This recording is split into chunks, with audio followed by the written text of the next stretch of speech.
Vivekananda Suraye Satchit Sukha Swarupaya Swami Tapaharini. Om. We bow down to Swami Vivekananda, the king of all yogis, the son of the bliss of spiritual discernment, who is the embodiment of Satchitananda and the remover of all sorrow. Good evening, everyone. We'll be discussing today a very special text written by Swami Vivekananda.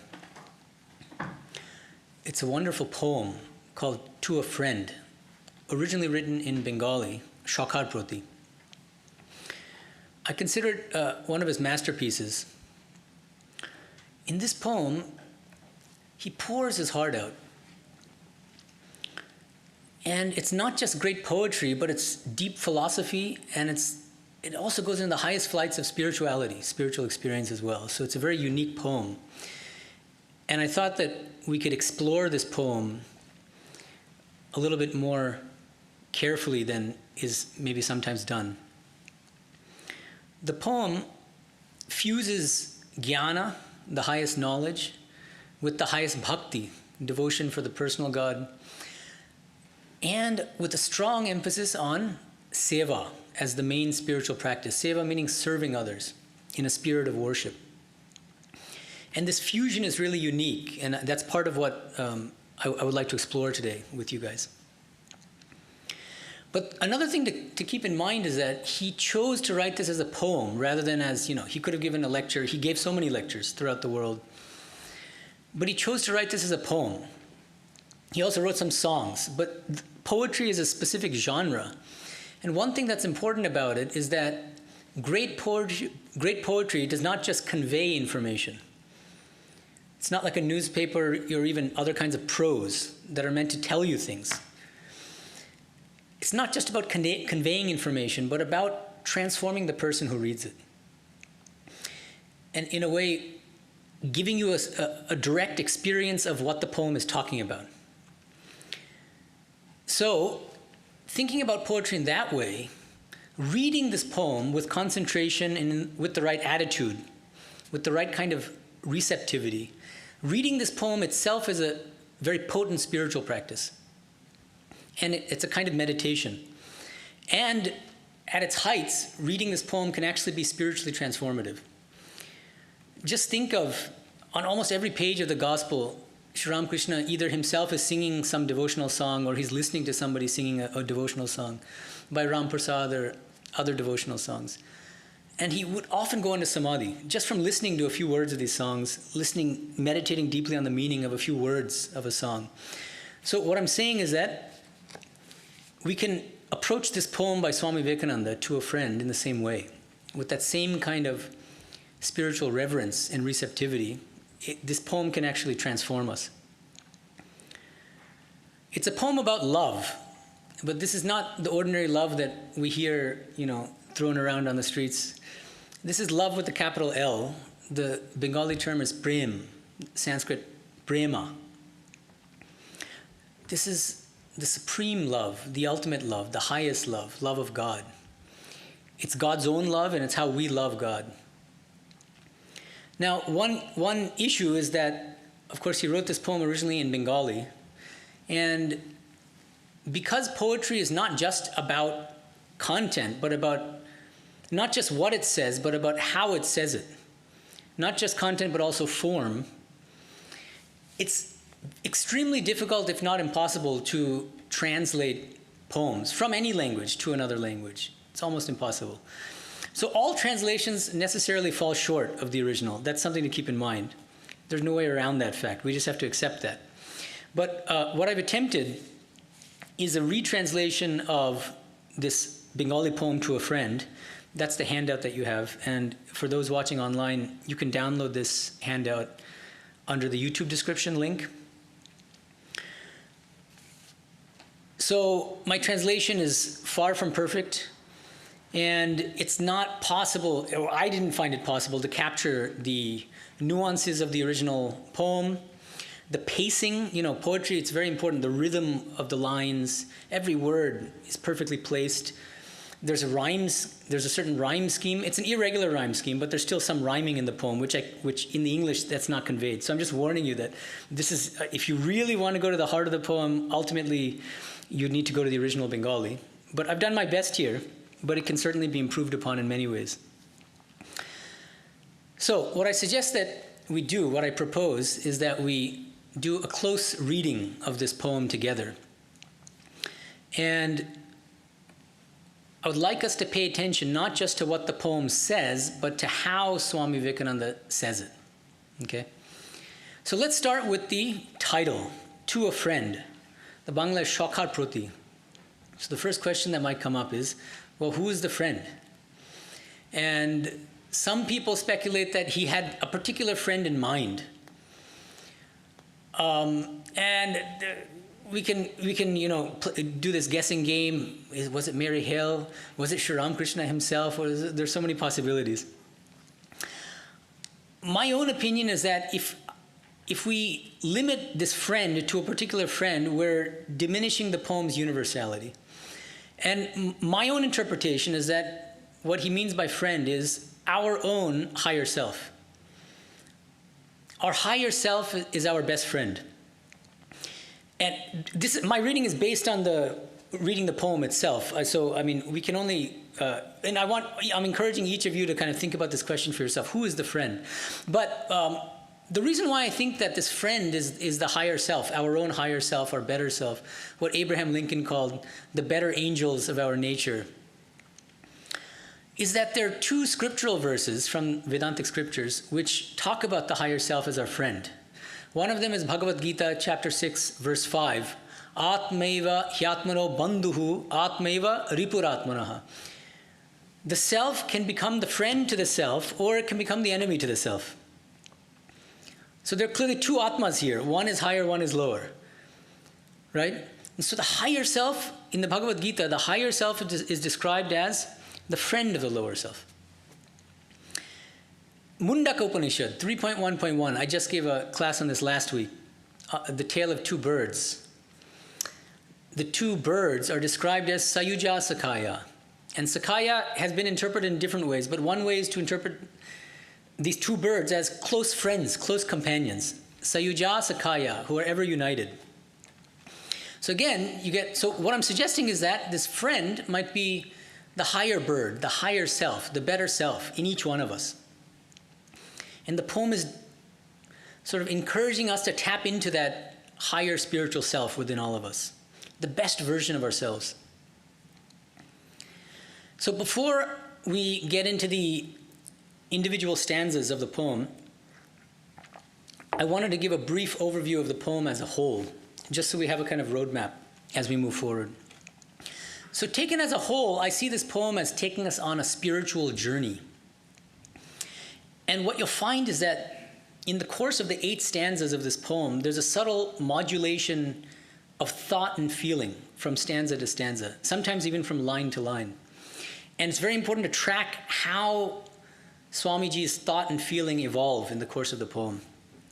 So, very briefly, stanzas 1 and 2 of this poem are a scathing and fierce indictment of this world which is full of selfishness. And it's also very philosophical. He's explaining why, even though everybody is chasing after happiness, happiness always eludes us. Why? He explains the philosophical reason why we can never actually find the happiness we're looking for in this world. The third stanza is quite different because it's much more personal. And you find Swami Vivekananda talking about his own past experiences, especially his early days as a wandering monk. It's very moving. And after detailing his experiences, his own personal experiences, he asks, what did I learn from all this? What wealth have I acquired? And the fourth stanza gives his answer. He says, love, prema, is the only wealth. Capital L, always remember capital L. This is not worldly love. This is the highest love, divine love. Love is the only wealth. That's what he learned after all of his austerities, all of his spiritual practices, all of his experiences. And the remainder of the poem, the stanzas 5, 6, 7, and 8, the second half of the poem, presents a spiritual philosophy based on prema, based on the highest love. So the fifth stanza, another thing that's interesting about this poem is that God doesn't come in until the fifth stanza. There's no mention of God until the fifth stanza. And I think that's very significant. God comes in the fifth stanza in a very interesting way. Swamiji defines God as prema. What is God but prema? This is what Swami Vivekananda says in the fifth stanza.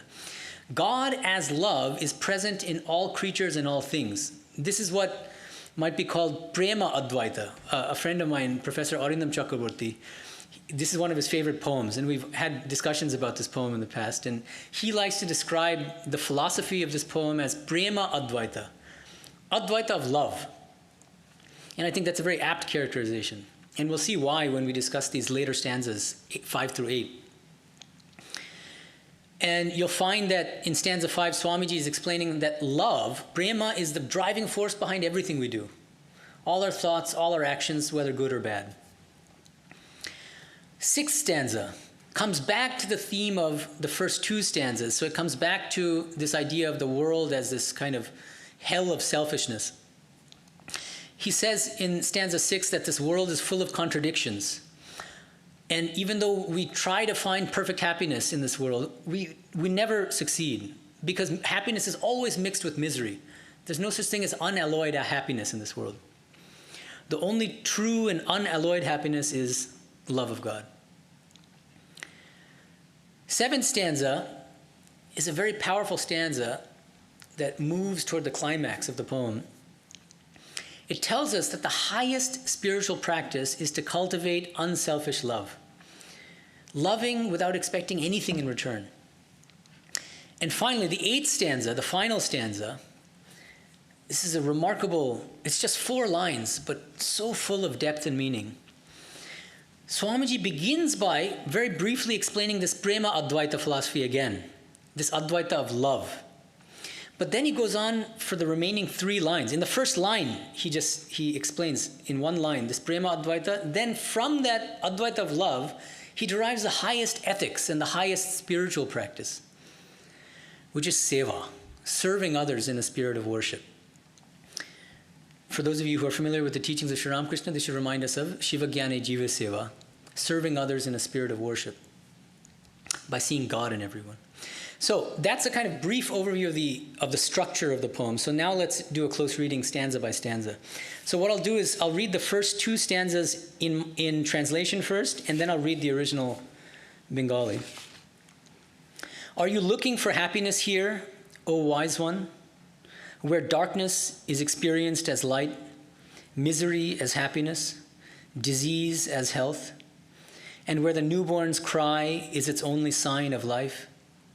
Where the conflict of dualities runs ceaselessly, where father disowns son, where selfishness remains ever the keynote, where is there even the semblance of peace here?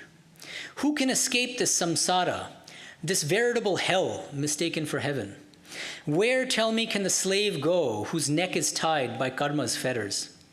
Yoga and bhoga, householder life and sannyasa, japa and prayer, earning money, vows, renunciation, and severe austerities. I have seen through them all. I realize now that there is not a trace of happiness, that life itself is a cruel irony. The nobler your heart, the greater is your sorrow. Know this for certain. O great-hearted and unselfish lover, there is no place for you in this world. Can a marble figure bear the blow that an anvil can? Be virtually insentient, crude in the extreme, with honey-sweet words on your lips and poison within, devoid of honesty, intensely selfish. Only then will you find a place in this samsara. Here's the Bangla. Andhare alok anubhav, dukkhe shuk, roge shastobhan, pran shakhi shishur krandon, heta shuk ichchumoti man, dando juddho chola anibar, পিতা পুত্রে নাহি দেয় স্থান, স্বার্থ স্বার্থ সদা এই রব, হেতা কোথা শান্তির আকার, সাক্ষাৎ নরক স্বর্গময়, কেবা পারে ছাড়িতে সংসার, কর্মপাশ গলে বাঁধা যার, কৃতদাস বল কোথা যায়, যোগ ভোগ গার্হস্থ সন্ন্যাস জপ তপ ধন উপার্জন, ব্রত ত্যাগ তপস্যা কঠোর, সব মর্ম দেখেছি এবার, জেনেছি সুখের নাহি লেশ, শরীর ধারণ বিড়ম্বন, যত উচ্চ তোমার হৃদয় তত দুঃখ জানিহ নিশ্চয়, হৃদিবান নিঃস্বার্থ প্রেমিক এ জগতে নাহি তব স্থান, লৌহপিণ্ড সহে যে আঘাত, মর্মর মূরতি তা কি সয়, হও জড়প্রায় অতি নীচ মুখে মধু অন্তরে গরল, সত্যহীন স্বার্থপরায়ণ তবে পাবে এই সংসারে স্থান।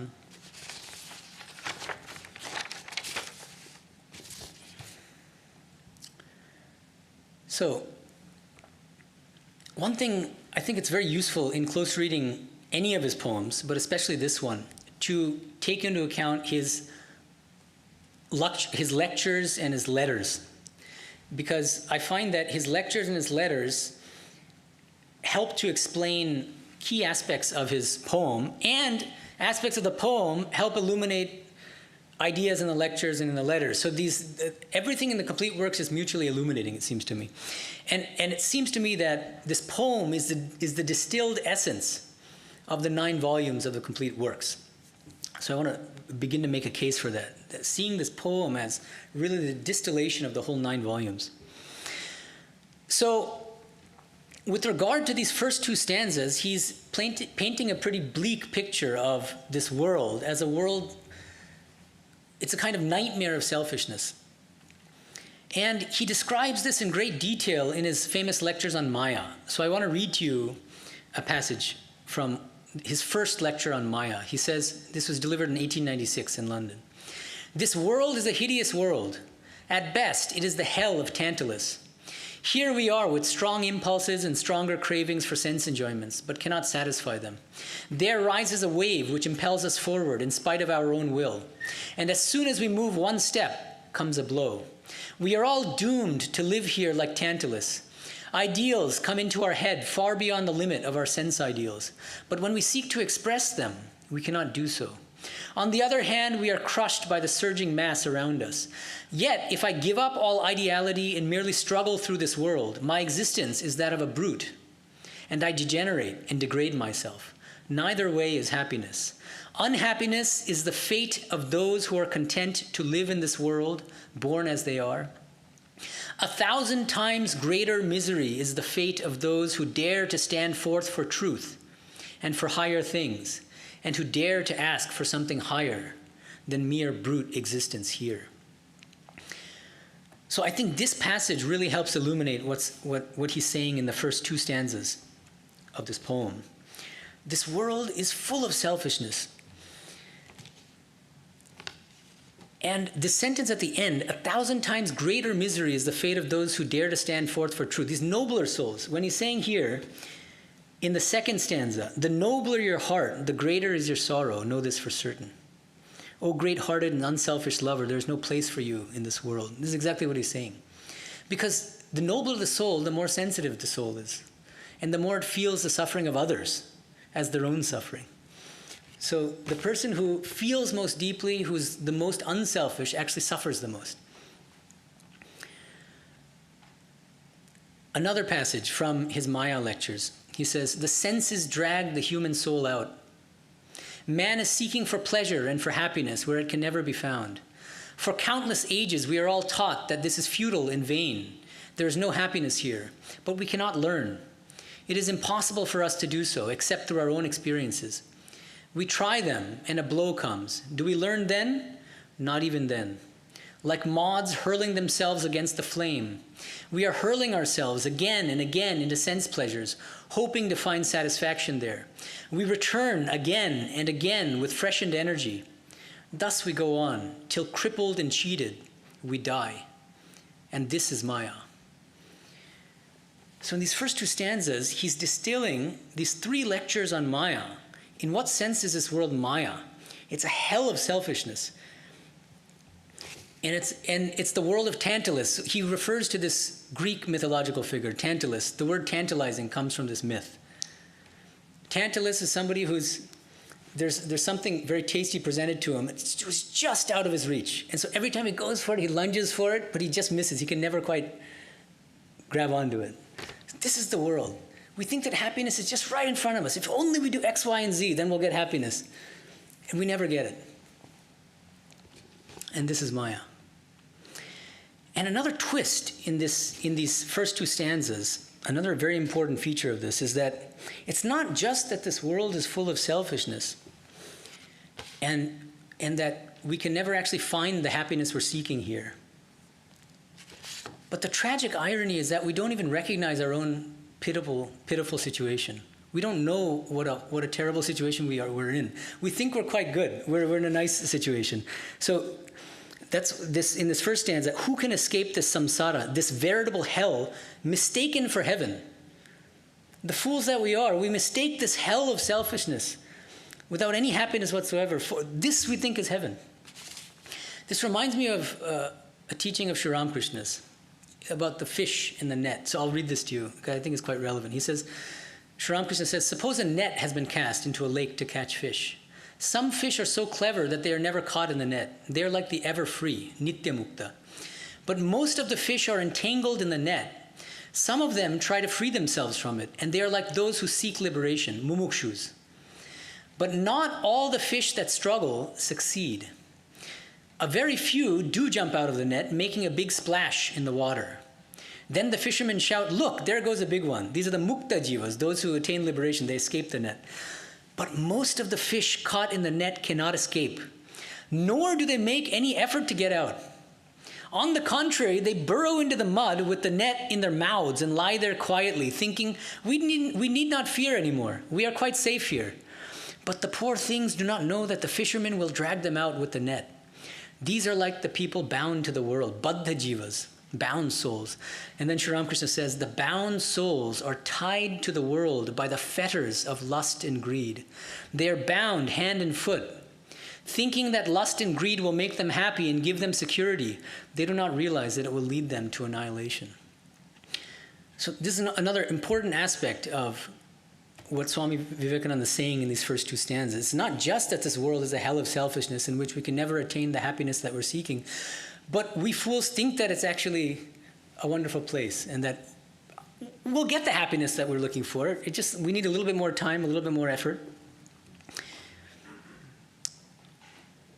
This also reminds me of, Shankara has a very insightful comment on Kathopanishad 1.2.1, a famous mantra, which says that two paths confront every human being, the path of Shreya and the path of Preya.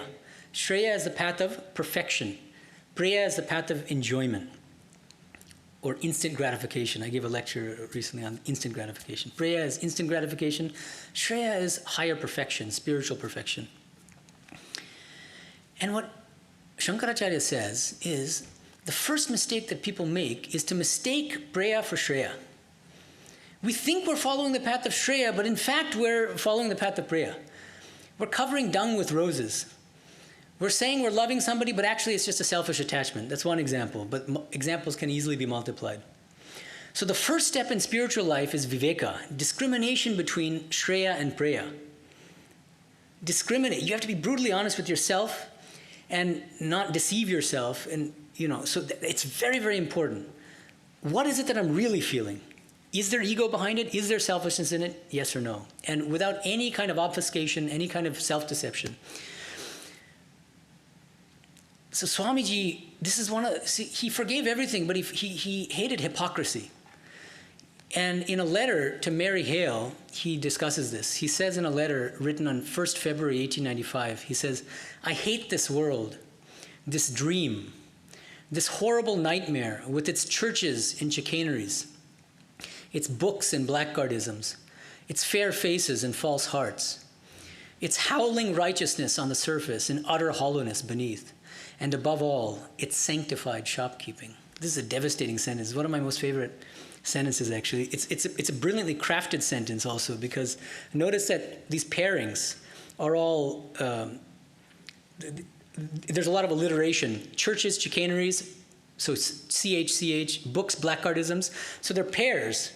Churches is something very lofty. It's spirituality, it's religion. Chicaneries, all the corruption and all the terrible things that happen in the name of religion, and the terrorist killings and this and that. Books and blackguardisms. Fair faces, false hearts, F. Howling righteousness on the surface, utter hollowness beneath. And above all, it's sanctified shopkeeping. In one word, he captures hypocrisy. Sanctified shopkeeping. What most of us are really doing is shopkeeping. I'll do this for you as long as you do this for me. Tit for tat. Always expecting something in return, but sanctified shopkeeping. Why? Because we're not honest about it being shopkeeping. We call it grand things like love, and I'm very unselfish. This is what Swami Vivekananda hated above all else. So, that's enough on the first two stanzas. So now I want to read to you stanzas 3 and 4, first in English and then the Bangla. I have devoted half my life to the relentless pursuit of knowledge. For the sake of love, I've clutched at shadows lifeless like one insane. For religion, I have explored many fades, and how many days have I passed by the Ganga and other sacred streams, in cremation grounds and mountain caves, living on alms. Utterly alone, clad in rags, begging from door to door, the body broken under the weight of severe austerities. What wealth have I earned? Listen, I will speak to you from my heart. I have discovered the true essence of life. There is only one ferry that can take us across the terrible ocean of samsara, buffeting us with its waves. Mantras and rites, control of breath, disputation, philosophy, science, renunciation, enjoyment, all are mere delusions of the mind. Love, this is the sole treasure. Bidya hetu kori pran pon, অর্ধেক করেছি আয়ুক্ষয়, প্রেম হেতু উন্মাদের মতো প্রাণহীন ধরেছি ছায়ায়। ধর্মতরে করি কত মত, গঙ্গা তীর শ্মশানালয়, নদীর তীর পর্বত গহ্বর, ভিক্ষাসনে কতকাল যায়। অসহায় ছিন্ন বাস ধরে দ্বারে দ্বারে উদর পূরণ, ভগ্ন দেহ তপস্যার ভারে কি ধন করিনু উপার্জন।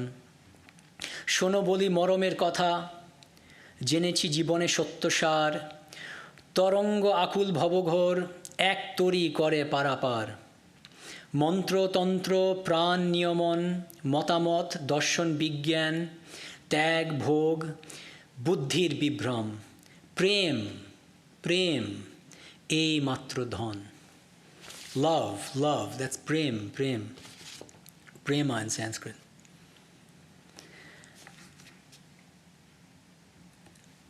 So after all of his austerities, after all of his spiritual practices, after all of his experiences in studies, and wandering all over India, traveling all over the world, what does he learn? What is his only wealth? That wealth is love. This is what he says. You might ask, well, what about these other things that he's mentioning? These are good things, some of them at least. Mantras, pranayama, philosophy. He's saying these are all mere delusions of the mind. What does he mean by that? Buddhi bibhram. What does he mean by that? How should we understand that? I don't think he's saying don't do mantra japa or, don't do other kinds of spiritual practice. Not that. I think the better way to understand this stanza is that don't mistake the means for the end. The aim of all of these spiritual practices, mantra japa, meditation, pranayama, study of scriptures and philosophy and all these things, is to attain love. But the aim is love, the goal is love. So let's not mistake means for end. As long as you don't confuse the means for the end, do whatever it takes to acquire that love, that unselfish love, without asking anything in return. That's how I take that fourth stanza.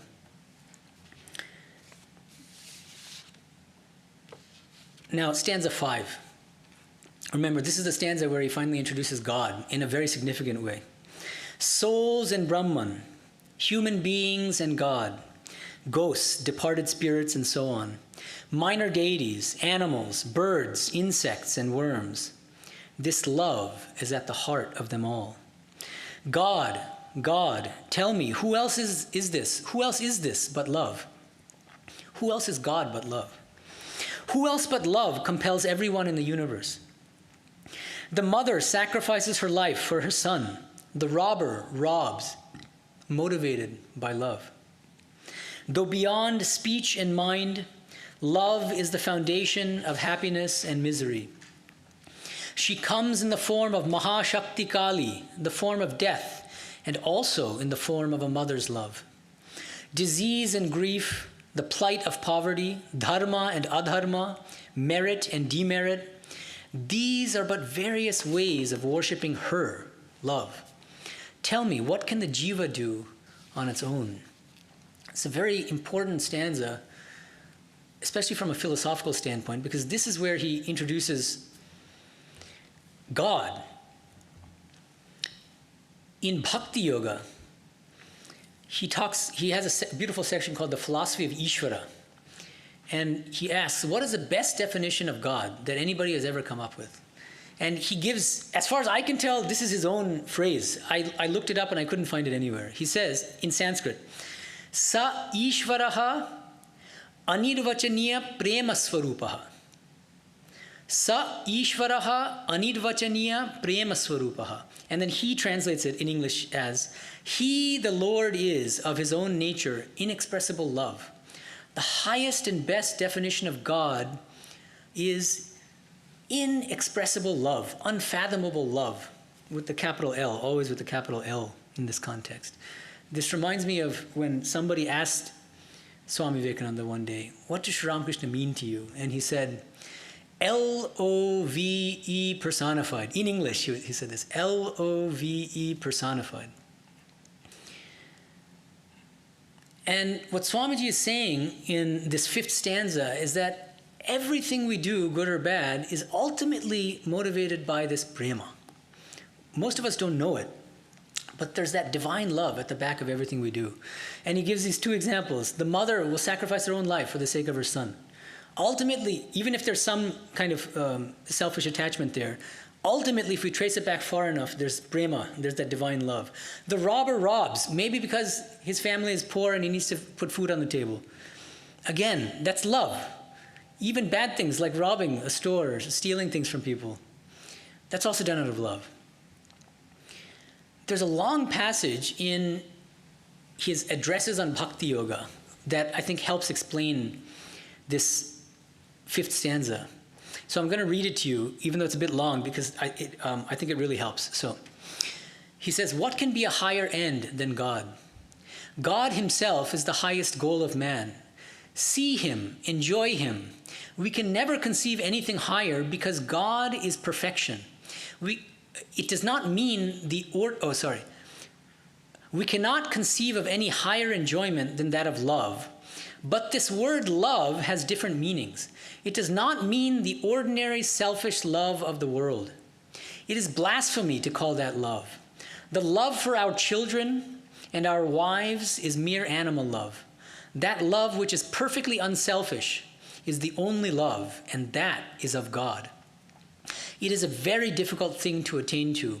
We are passing through all these different loves, love of children, father, mother, and so forth. We slowly exercise the faculty of love, but in the majority of cases, we never learn anything from it. We become bound to one step, to one person. In some cases, men come out of this bondage. Men are ever running after wives and wealth and fame in this world. Sometimes they are hit very hard on the head, and they find out what this world really is. No one in this world can really love anything but God. Man finds out that human love is all hollow. Men cannot love, though they talk of it. The wife says she loves her husband and kisses him, but as soon as he dies, the first thing she thinks about is the bank account and what she shall do the next day. The husband loves the wife, but when she becomes sick and loses her beauty, or becomes haggard, or makes a mistake, he ceases to care for her. All the love of the world is hypocrisy and hollowness. A finite subject cannot love, nor a finite object be loved. When the object of the love of a man is dying every moment, and his mind also is constantly changing as he grows, what eternal love can you expect to find in the world? There cannot be any real love but in God. Why then all these loves? These are mere stages. There is a power behind impelling us forward. We do not know where to seek for the real object, but this love is sending us forward in search of it. Again and again, we find out our mistake. We grasp something and find it slips through our fingers. And then we grasp something else. Thus on and on we go, till at last comes light. We come to God, the only one who loves. His love knows no change and is ever ready to take us in. How long would any of you bear with me if I injured you? He in whose mind is no anger, hatred, or envy, who never loses his balance, dies, or is born, who is he but God? So I think this is a very useful passage for explaining many of the key ideas in this poem, and especially this fifth stanza. So I wanted to point to 4 ideas especially from this passage. First, he explains why, in what sense he means that there's the same divine love behind all of our actions, even if most of us don't recognize it. The mother sacrifices her life for her child, robbers rob. The idea is that what he says is, God, this is a kind of training ground. Vivekananda in another place calls this world a moral gymnasium. We're exercising our faculty of love in order eventually to learn to love the only true object of love, who is God. But we have to go through many stages and many steps, and we have to practice loving on other human beings, on even some possessions. But with every experience we undergo, we're slowly learning that this is not the love I was looking for. There's still selfishness in it, there's still suffering in this, until you finally climb up and up and up until you reach that divine love, that prema that Swamiji is talking about. The second key idea I find in this passage is that he says what most people call love is actually selfish attachment. The word love is one of the most common words you hear on TV and all over the place. You hear it all the time. But what Swamiji is saying, pretty provocatively, is that most people don't really mean it when they say, I love you, or whatever. It's either hypocrisy or self-deception. Either they're deceiving themselves, or they know that it's not love, but they're calling it love in order to deceive others. And what Swamiji is saying is that in every form of love, other than divine love and love for God, there's at least a little trace of selfishness. Some feeling of, some sense of me and mine. The highest love, just below love of God, is the mother's love for her child. But even there's still, in many cases, probably in most cases, this selfishness. In the sense that, what do I mean by that? This me and mine. Does a mother love other people's children as much as she loves her own children? Most often not. So that means that there's still an aspect of me and mine there. Sri Ramakrishna, he used to say that there's a difference between maya and daya. He says maya is love, lowercase l, love, in the sense of selfish attachment. I love my spouse because he or she is my spouse. I love my children because they're my children. I love my money or my car because it's my money and my car.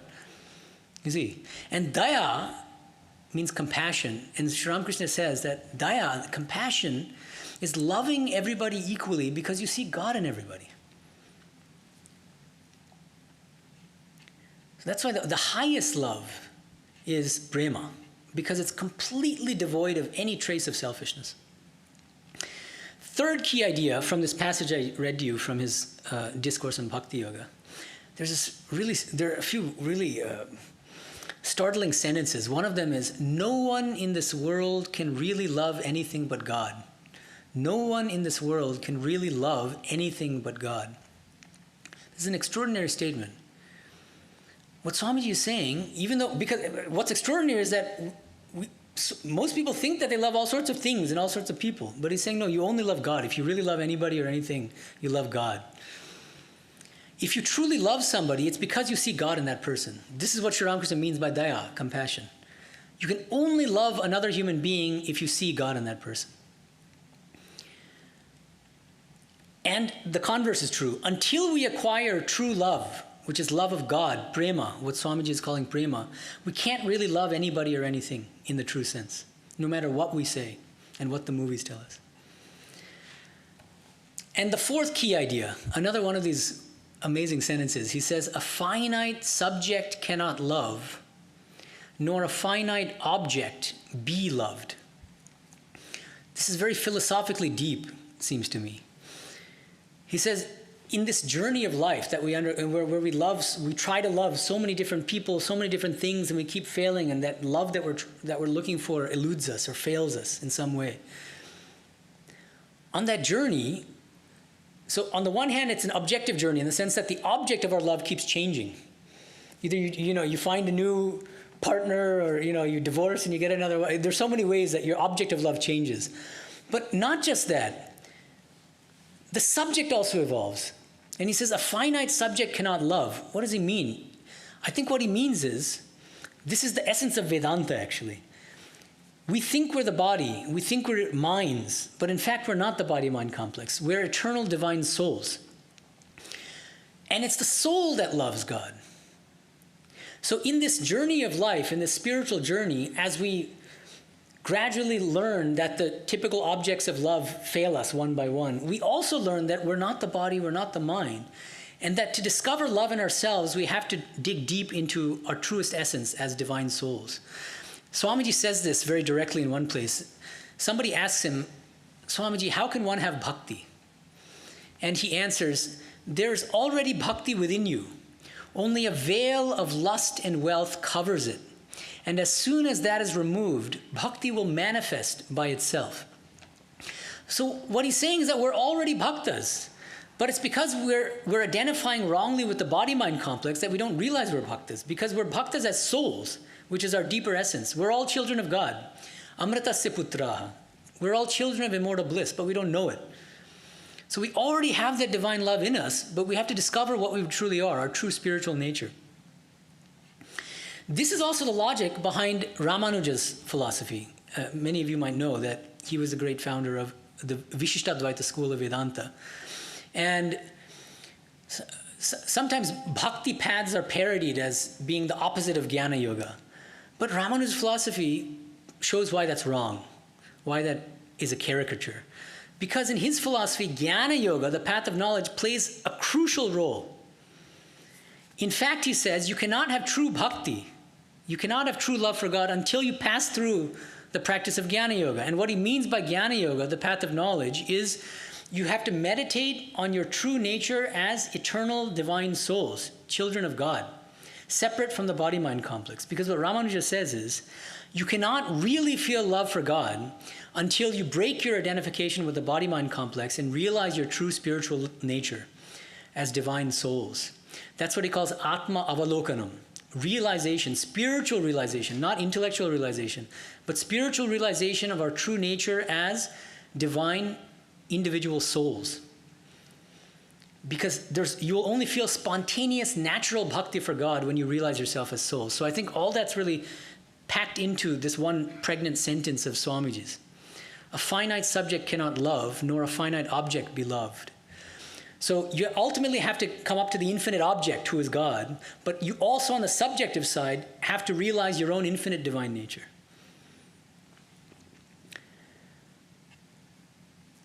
Now, stanza 6. I'll read stanzas, I'll finish the poem, 6 through 8, because they're kind of a piece. First English, then Bangla, as usual. Deluded is he who seeks happiness. Insane is he who seeks misery. Insane, too, is he who longs for death, and immortality a vain aspiration. However far you may go mounted on your mental chariot, there still remains the same ocean of samsara in which happiness and misery alternate without end. Listen, O wingless bird. This is not the way to make your escape. Again and again you receive blows. Why do you exert yourself in vain? Leave off your studies, japa, ritualistic sacrifices, and strength. Unselfish love is the only true wealth. See, the moth teaches us a valuable lesson in embracing the flame. The low insect is infatuated and entranced by beauty. Your heart is drunk with love. O lover, cast into the flames the taint of selfishness. When will the beggar ever attain happiness? What good can come from being the object of charity? Give and don't ask for return if there is any true wealth in your heart. You are an heir to the infinite. The ocean of love is in your heart. Give, give. Whoever asks for return, his ocean dwindles to a mere drop. From Brahman down to the worm and atom, in all things the same God of love dwells. Friend, offer mind, life, and body at their feet. These are God's various forms right in front of you. Rejecting them, where are you looking for God? One who loves all beings truly serves God. Bhranto she jeba shuk chai, dukkho chai unmad she jon. Mrittu mange sheo je pagol, amratattva britha kinchon. Joto dur jao, buddhi rate kori arohon. এই সেই সংসার জলধি দুঃখ সুখ করে আবর্তন পক্ষহীন শোনবিহঙ্গম এ যে নহে পথ পালাবার বারম্বার পাইছ আঘাত কেন কর বৃথায় উদ্যম ছাড়ো বিদ্যা জপ যজ্ঞ বল স্বার্থহীন প্রেম যে সম্বল দেখো শিক্ষা দেয় পতঙ্গম অগ্নিশিখা করি আলিঙ্গন রূপমুগ্ধ অন্ধ কীটাধম প্রেমমত্ত তোমার হৃদয় হে প্রেমিক স্বার্থ মলিনতা অগ্নিকুণ্ডে কর বিসর্জন ভিক্ষুকের কবে বল সুখ কৃপাপাত্র হয় কি বা ফল দাও আর ফিরে নাহি যাও থাকে যদি হৃদয়ে সম্বল অনন্তের তুমি অধিকারী প্রেম সিন্ধু হৃদয়ে বিদ্যমান দাও দাও যে বা ফিরে চায় তার সিন্ধু বিন্দু হয়ে যান ব্রহ্ম হতে কীট পরমাণু সর্বভূতে সেই প্রেমময় মন প্রাণ শরীর অর্পণ কর সখে এ সবার পায় বহু রূপে সম্মুখে তোমার ছাড়ি কোথা খুঁজিছ ঈশ্বর জীবে প্রেম করে যে জন সেই জন সেবেছে ঈশ্বর Stanza 7, I think what he's saying is that the only way to, or 6, we stopped at 5, so 6. 6 returns to the theme of the first 2 stanzas. He's telling us that people who think that they'll be able to find happiness in this world are radically deluded, right? The only way to actually escape this hell of samsara, this hell of selfishness, is to cultivate true unselfish love, prema. So he says, giving without any expectation of return. Thou. That's the original Bengali frame. Thou. This reminds me of 2 shlokas from Bhagavad Gita, chapter 17, verses 20 and 21. It distinguishes sattvika from rajasika forms of giving. So the sattvika form of giving is defined in 17 as Datavyam iti yaddanam diyate nupakarine deshe kale cha patre cha taddanam sattvikam smritam. Sattvika giving is giving without any expectation of return. No tit for tat, no sanctified shopkeeping. And deshe kale cha patre cha taddanam sattvikam smritam. The other thing is you should know you should be giving to the right person. You should be giving at the right time and in the right circumstances as well. That's also significant. And by contrast, Rajasika giving is defined in chapter 8, in verse 18 of chapter 17. Bhagavan Krishna says, Yattu pratyupakaratham phalamuddishya punaha diye cha pariklishtam taddanam rajasam smatam. So Rajasika giving is kind of the opposite. I give something, but always expecting something in return. Imagine some billionaire giving a huge amount of money to some kind of foundation, but what does he want or she want? He wants his name on a plaque saying the so-and-so memorial, building or whatever, expecting something in return. And diyate cha pariklishtam, and there's a pain. You don't really want to give it. You feel a little bad about it. You don't really want to give it away because you're attached to it. That's also Rajasic giving. Whereas a Sattvika person is happy to give it because that person knows that by giving it, that person will get joy, right? Another thing Swamiji says, and the original Bangla is really beautiful, Ananter tumi odhikari. This is the second to last line in stanza 7. Ananter tumi odhikari. My translation here is, you are an heir to the infinite.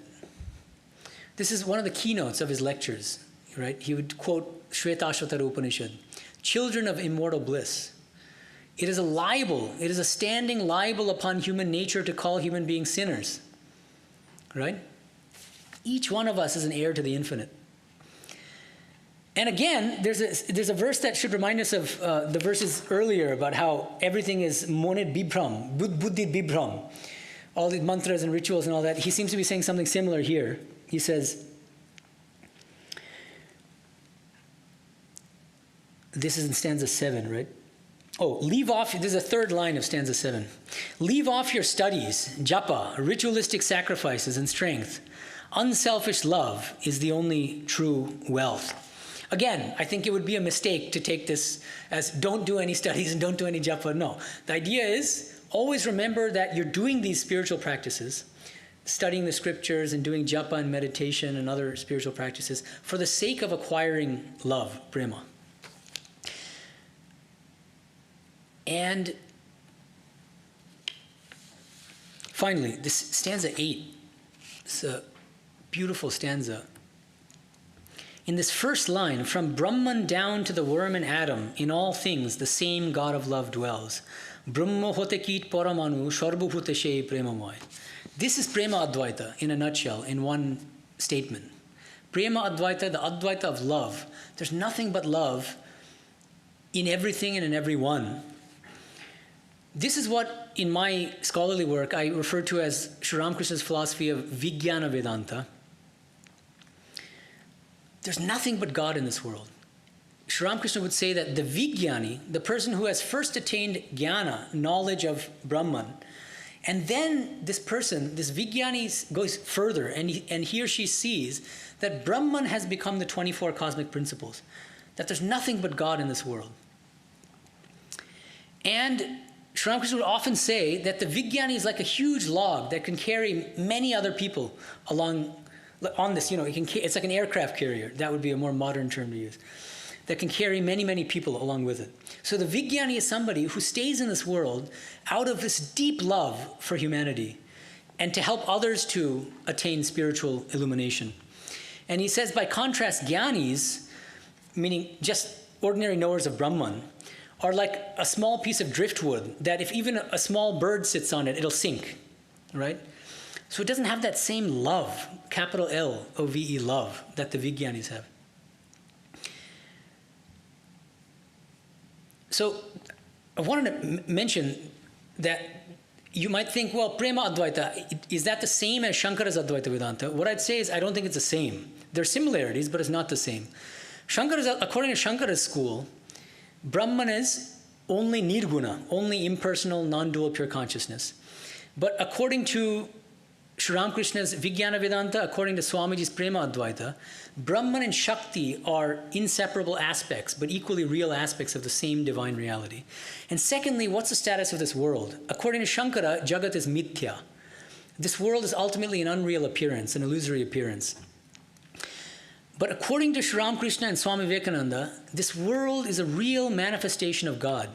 That's why Swami Vivekananda would often say that Vedanta does not in reality denounce the world. He says, Vedanta teaches the deification of the world. Just look at this world properly and you'll see nothing but God. Everything in this world is a real manifestation of God. And the other key difference between Shankara's school of Advaita Vedanta and this Prema Advaita of Swamiji is with regard to spiritual practice. According to Shankara, Karma Yoga, the yoga of selfless action, is a preparatory discipline for people who have impure minds.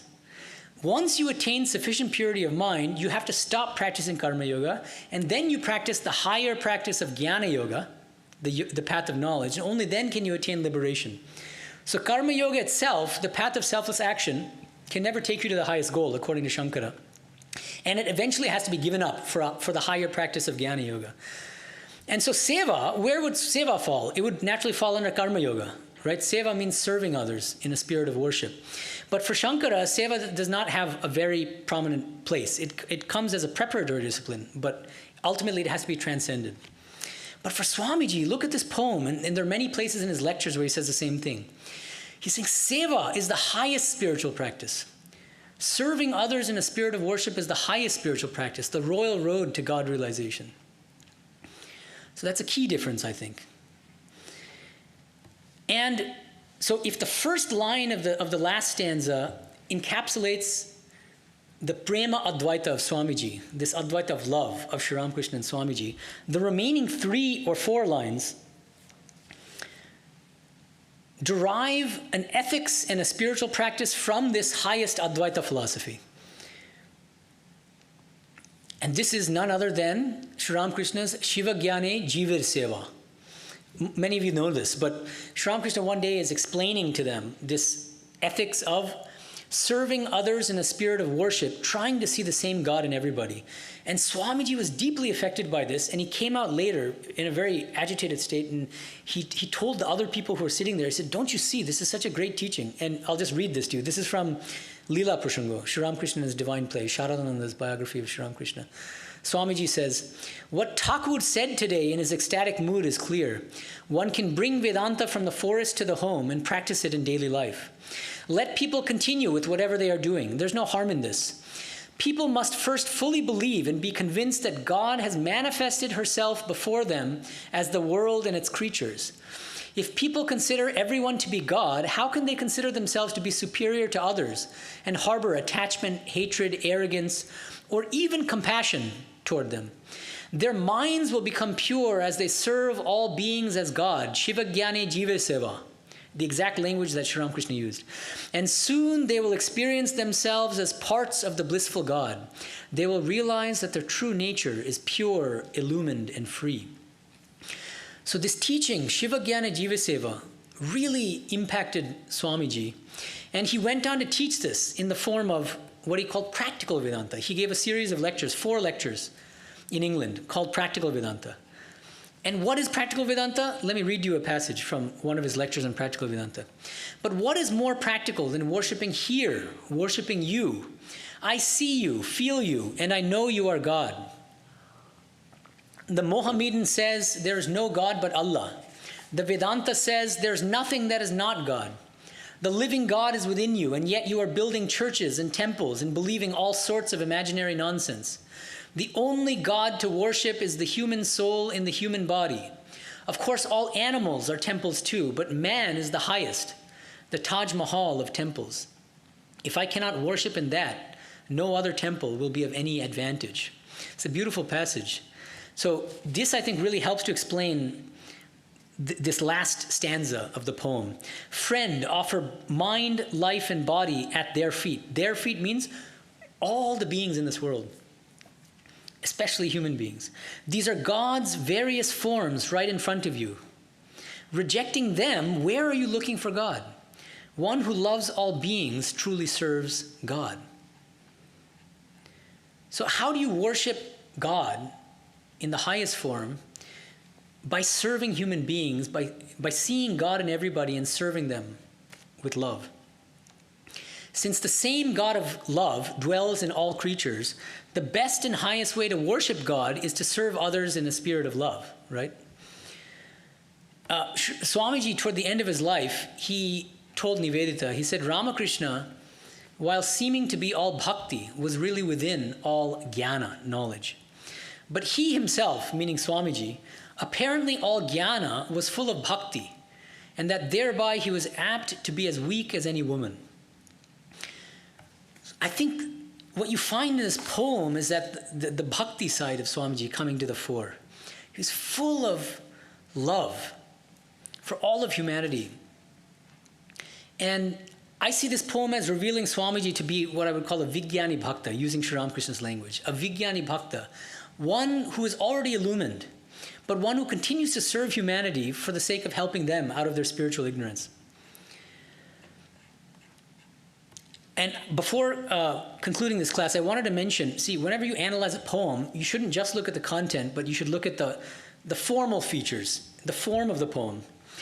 Unfortunately, because the original poem is in Bangla, unless you know Bangla, you can't really analyze the form well.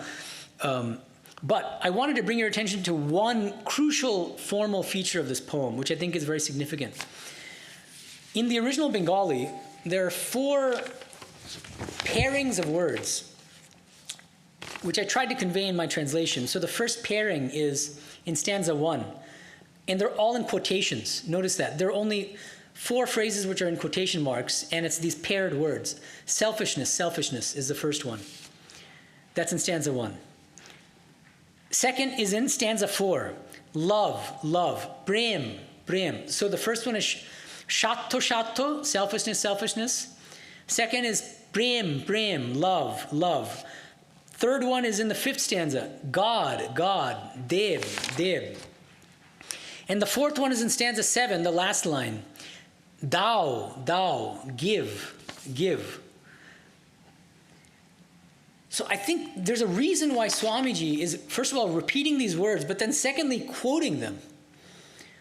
You know, to really make them stand out. So I think we can, in a way, we can kind of pull out these 4 pairs of words. Number 1, shatto, shatto. Selfishness, selfishness. Our spiritual journey begins with the recognition that this world is full of selfishness, and we ourselves are full of selfishness. That's how spiritual life begins, with honesty with yourself, with a clear-sighted recognition of this world also. What makes the world tick?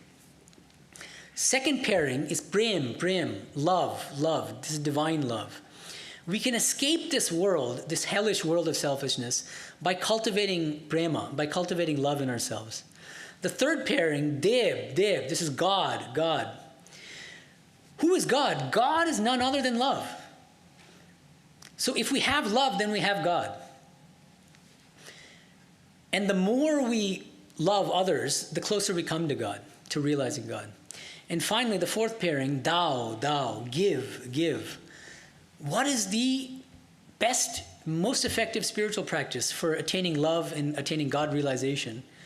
Give without expecting anything in return. Serve others in a spirit of worship. So I think even these 4 pairings of words really contain the distilled essence of this entire poem. And finally, another thing which is sort of lost in translation is if you look at the first word of the poem and you look at the last word of the poem, not an English translation, unfortunately, but the first word of the Bengali original is adhare. Adhare, adhar means darkness. And the last word of the poem is Ishwar, God. So I think this is significant too. The poem starts out pretty bleakly. You know, the first 2 stanzas are a pretty devastating attack on this world of selfishness. It's fierce. I hate this world, this dream, this horrible nightmare, as he says to Mary Hale in the letter. But you see, as I said, one of the things that's so nice and beautiful about this poem is that there's this modulation of feeling and thought in the poem. It starts with this fierce condemnation of this world of selfishness, but then ultimately it culminates in love and in God as love. So it should remind us of famous mantra from the Vedas, asato ma sadgamaya tamaso ma jyotirgamaya. Lead us from darkness to light. And the poem literally is leading us from this darkness of ignorance, the first word of the poem, the darkness of selfishness, this nightmare of selfishness, through love and up to God of love, to this God of love. And as I mentioned, if we're sufficiently receptive to this incredible spiritual poem, we don't just learn about love, but we can actually cultivate that love in ourselves. Reading it becomes a kind of spiritual practice in itself, just as reading the gospel is a spiritual practice. Okay, so I'll leave it at that, and I'm happy to take questions now.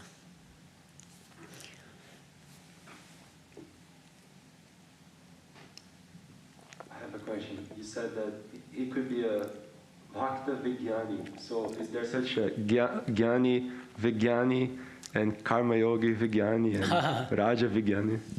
That's interesting. Yeah, the reason why I say Bhakta is, this is going back to something I talked about in my class on Turiyanji's letter on Sri Ramakrishna's philosophy, that last paragraph, where he says that the Gyani is somebody who's selfish. Why is that Gyani selfish? Because he or she wants only his or her own salvation.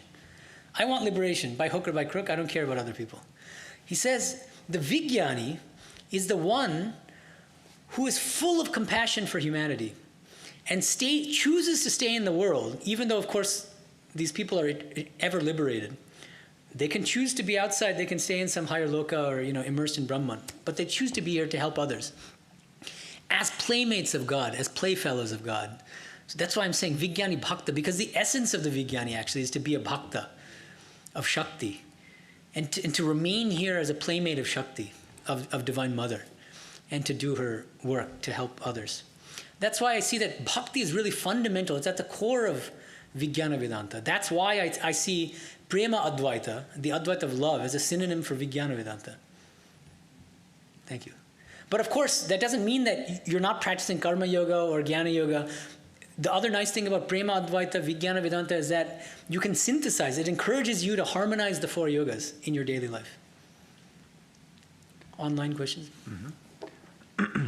Why is the inexpressible love of God engaging in all this suffering, playing as these separate suffering sentient beings?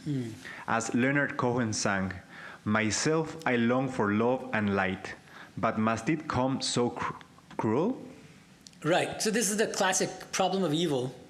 It's widely discussed in philosophy and theology. If God is love, why does God permit us to suffer so much? And not just us, but why is there so much suffering and evil in this world? It's a perennial question, and different saints and sages have given different answers to this question. If you're interested in a very rigorous response to the question, I discussed this in detail in the last 2 chapters of my previous book, called Infinite Paths to Infinite Reality, Sri Ramakrishna and Cross-Cultural Philosophy of Religion. So the last 2 chapters are on the problem of evil and Sri Ramakrishna's response to the problem of evil. But to give you a brief summary, I take him to be saying that there's an important sentence in the Kathamrita. This question comes up in the Gospel several times. People come up to him and say, well, if God is love, then why so much evil? And he says in one place, why does God permit so many evil qualities in us? Why lust, greed, and all these things, and selfishness, which are at the root of most evil? He says, "Mohat lok toyer korben bole," in order to create saints. Remember, Swamiji used to say that this world is a moral gymnasium. So it's through our encounter with good and evil that we slowly and gradually grow and evolve morally and spiritually. If there was no evil or suffering in this world, we wouldn't be able to grow. It would be like, just imagine this kind of like insulated kids' playground where you could never get hurt. You'd never grow. But from a moral standpoint, you'd never grow out of your moral childhood and your spiritual childhood. It's through suffering that we grow. Swamiji also said in one place, suffering is the great eye-opener. Suffering is the great eye-opener. So suffering is one of the main prods to our moral and spiritual evolution. That's one part of his answer. The other part of his answer is Vijnana Vedanta, because Turiyanandaji himself, he was known as Hari before he became a monk. He was sitting there one day with Sri Ramakrishna, and he raised this question. Sri Ramakrishna is explaining that everything here is the Leela of Mother, of the Divine Mother. And then Turiyananda says, but God's Leela is our death. It's a very poignant way of putting it. And then Sri Ramakrishna asks, but who are you? After that, then Sri Ramakrishna says, she, Divine Mother herself, has become the 24 cosmic principles. You, the person posing the problem, this problem of evil, you are nothing but Divine Mother herself. So the ultimate solution for Sri Ramakrishna, the ultimate solution of the problem of evil is that there's nothing but God playing in different forms. God is playing as different suffering creatures. There's an incident in Sri Ramakrishna's life when he sees a butterfly wounded by what seems to be a splinter. And he feels terrible pain for the butterfly, and imagining that there is this cruel young boy, this child, who might have stuck that pin or that splinter in that butterfly's wing. And then Sri Ramakrishna goes into a state of spiritual ecstasy. And he realizes, what does he realize in that state? He realizes that God herself is playing in the form of both the butterfly on the one hand, the injured butterfly, and as the boy who inflicted the suffering on the butterfly. Everything is God. And he says, whom can I feel sorry for? Because I'll be feeling sorry for God. But how do you feel sorry for God? Because God is all powerful. And so if God is all there is, so the ultimate solution to the problem of evil is not an intellectual one, it's a spiritual one. You have to attain the spiritual realization that there's nothing but God. So that's a short answer to this question, but if you're interested in a deeper answer, please look at chapter 7 and 8 of my book, Infinite Paths to Infinite Reality. Yeah. Why Swamiji said prema is present in Brahman, just like it is present in other objects? Is not Brahman itself prema? Okay. It really, I mean, the question, I wish that the questioner was here so I could ask a kind of a follow-up question just to get a sense of, but it depends on what standpoint you're asking the question from. And, you know, so according to classical Advaita Vedanta, what they say is that Brahman does not have Ananda, but it is Ananda. Brahman equals Ananda. So maybe if the questioner is asking from that standpoint, what I'd say is that Sri Ramakrishna and Swami Vivekananda have a broader understanding of the ultimate reality as not just Brahman, but as Brahman Shakti. So if Shankara's philosophy teaches Brahma Satyam Jagat Mithya, the philosophy of Sri Ramakrishna and Swami Vivekananda teaches Brahma Shakti Satyam. Brahman and Shakti are inseparable, and love is an attribute of Shakti. And you can say that, so see, the thing is, in classical Advaita, to say that Brahman is Ananda, it's a very difficult thing to explain. Because there's nothing but pure consciousness. So in what sense is it love? In what sense is it Ananda? This is a very difficult question in classical Advaita. I think Swamiji has no problem explaining it because he understands Advaita in this broader way. This Prema Advaita. This Advaita which accepts the reality of Shakti as well. And Shakti is nothing but Divine Mother who is all love. Right? Okay, so I mean, but again, I think that it really depends on what standpoint the questioner is asking the question from, but I've done my best based on the limited knowledge I have of the questioner. How can we drop the dual ideas of actions, etc., being good but motivated by love, or evil motivated by hate and cruelty? How can one see all with equanimity and even embrace all? Yeah, well, through spiritual practice and ultimately God realization. I mean, it's not that we shouldn't make distinctions between good and bad. So long as we've not realized God, we have to observe these differences. Sri Ramakrishna used to say that even the tiger is Narayana, even the tiger is God, but we don't go to embrace the tiger, otherwise we'll be eaten, right? So we bow down to the tiger God from a distance. So there's still, so long as we're spiritual aspirants, we should try to cultivate sattva, as the Bhagavad Gita and as Sri Ramakrishna explains again and again, through all the different spiritual practices, through karma yoga and bhakti yoga, through prayer, through japa, through unselfish works, through service of human beings, all these things. Through that we attain purity. And slowly but surely, eventually we'll attain God realization. When you attain God realization, it's only from that highest standpoint that you realize that God alone is the doer. In both good and bad, there's nothing but God. But that's the highest standpoint. We shouldn't mix standpoints. In fact, we can't mix standpoints, even if we try. Sri Ramakrishna will say, even if you say verbally, God alone is a doer, that means I have no free will. You will never be able to feel that. What you really feel is that you're the doer. And so long as you feel you're the doer, you have to take moral responsibility for your actions, which means that there's all you know, you should do certain things and avoid other things, right?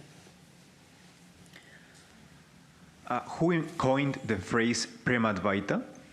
I'm not sure, but Arindam Chakraborty, this professor that I mentioned, he strongly emphasized this. He wrote an article, a chapter on this in a volume I edited called the Bloomsbury Research Handbook of Vedanta. He has a chapter on Swamiji where he talks about Prema Advaita, Advaita of love. If world is real manifestation of God, then does not the problem of world like evil and impermanence also affect God? Doesn't Shankara's Vivartavada solves the problem better logically? Yeah, I mean, these are huge questions, philosophical questions, and they've been debated for centuries. And so the questioner is clearly asking the question from Shankara's standpoint, and the person seems to think that Shankara gives a better solution. The problem with Shankara's solution is that it's throwing out the baby with the bathwater. Imagine there's a fly on your head and you want to swat the fly away. You take a giant sledgehammer and you hit yourself over the head. You certainly get rid of the fly, but you also get rid of yourself. You kill yourself in the process. So what is Shankara's response to the problem of evil? There's no world in the end. right? That seems to me to be problematic. I mean, that's not a real solution. That's a dissolution of the problem of evil, but it's not a solution to the problem of evil.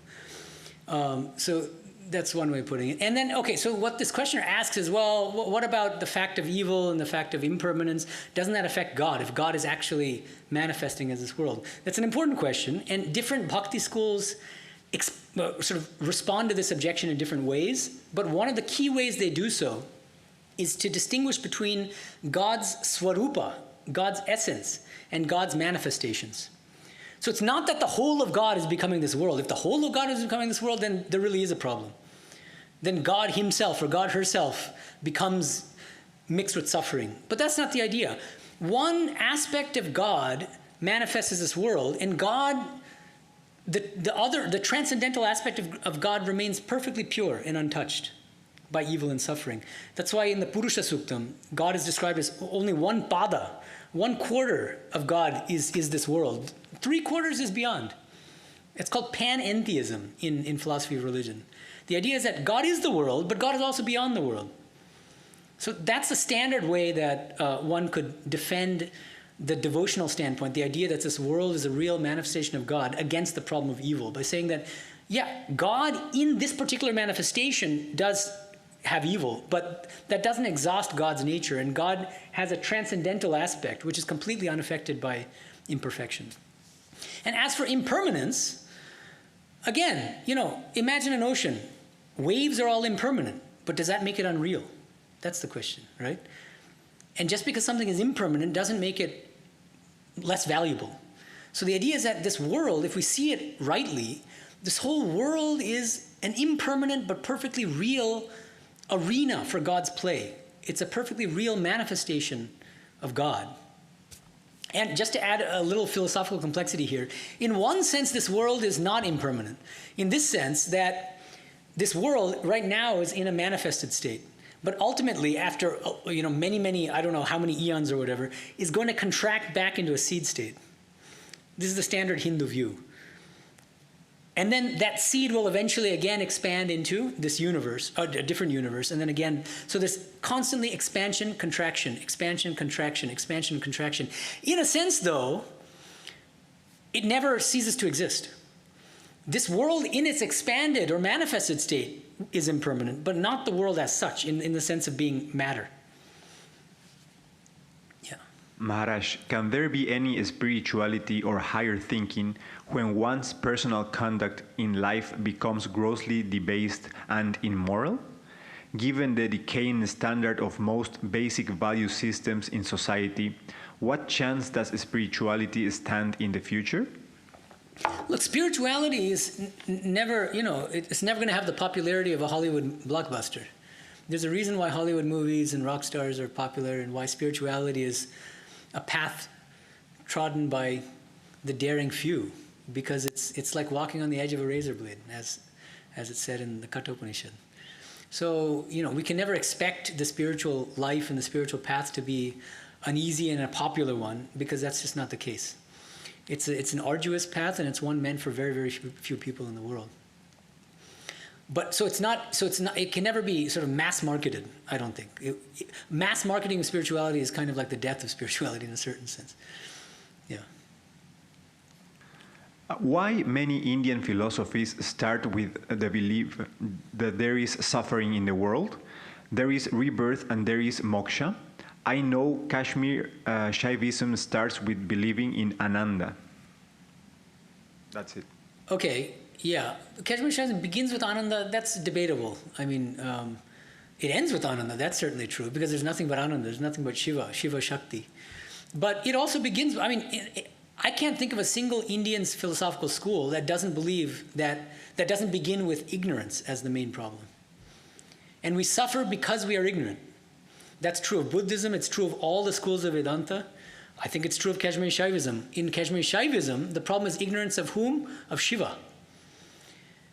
We are ignorant of our true nature as Shiva, therefore we suffer. So I actually don't see a big difference in starting point between Kashmiri Shaivism and any of the Vedantic schools, or Swamiji's Prema Advaita, or Sri Ramakrishna's Vijnana Vedanta.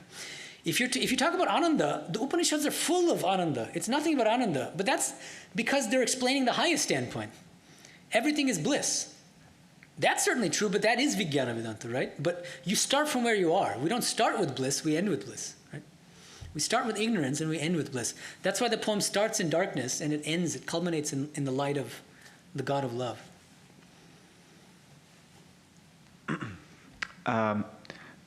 Is it possible to tell us briefly what the paragraph above Swamiji's poem says on your printout? I noticed that it also has a pairing of Ami Ami in quotes. Jaima. I didn't follow the question. That above the Swamiji's poem, there is a Ami Ami, it says. Above? Oh, I see. Oh, what I did was under the YouTube description, I gave a link to the original Bengali poem, Sakhār Prati. And above that, there's a poem called Prolay ba Gobi Samadhi.